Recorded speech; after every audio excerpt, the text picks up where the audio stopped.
Alright, we're here. The engine snuck up quietly. Rusty, Duncan, Frank, there you guys are! The engines were all crowding around them. Whoa, guys, whoa. Just let us settle in for a little while. The engines were talking and talking. They talked for a half an hour while they were listening to the engine's story while they were at the works. But Duncan got bored. Well, I better get going. Wait, Duncan, cried Frank. He moved over into Rusty. Come on, move out of the way for Duncan. Where are you going? Well, I have to say hi to Duke and stuff. Well, I better get going, and I need to explore the docks a bit.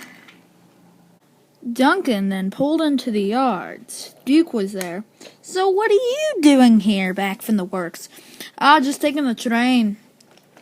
Well, better get going. Wait, how was your adventure at the works? It was very boring. I'm going to go to the docks now. All right, have fun there, youngster. Duncan puffed away. Duncan arrived at the docks. He blew his whistle loudly. Oh, Duncan, cried Colin. So, looks like you're back from the works. I am, puffed Duncan. Just then they heard a whistle. What's that? He cried. An engine raced down the line. Woo! He took off very fast. Oh my, I can beat that, cried Duncan. He puffed away. Wait, Duncan! The cars. Oh, right. Well, I'll just head off. See if I can find them myself. Duncan had arrived at the sheds where he had stopped. Rusty and Frank were there. Oh boy, I already had a long day and I just got here. Just then, the same engine that Duncan saw earlier at the docks had just pulled in. Hello, you speedy engine that was going way too fast at the docks. My name's Duncan, and yours is? My name is Connor. Well, Connor, my passenger train is due in 2 minutes. Let's have a race. All right, to Alstead Castle. Deal, puffed Duncan. After Duncan was hooked up to his passenger train, he was all ready to go. The guard blew the whistle. Duncan pulled off, and so did Connor. The narrow gauge line and standard gauge line met on the double-arched stone bridge as they puffed towards the docks.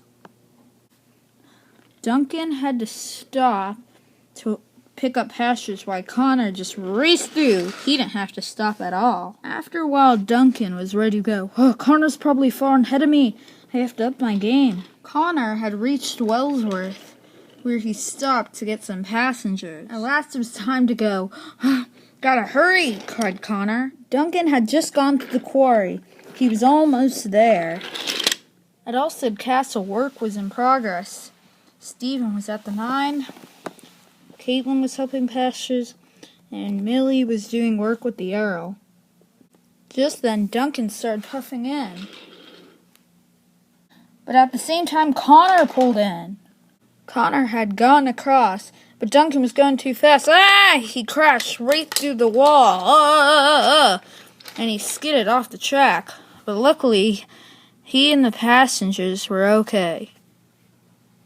What is going on? Cried the arrow. It's my fault, cried Connor. Connor's just trying to protect me. It's my idea to do the race. It's my fault. Harvey came to clear up the mess. After a while, the place looked spotless. Ever since then, the two have been good friends and have learned their lesson. Well, Duncan, I'm sorry about this. It's okay, cried Connor, but they are now friends.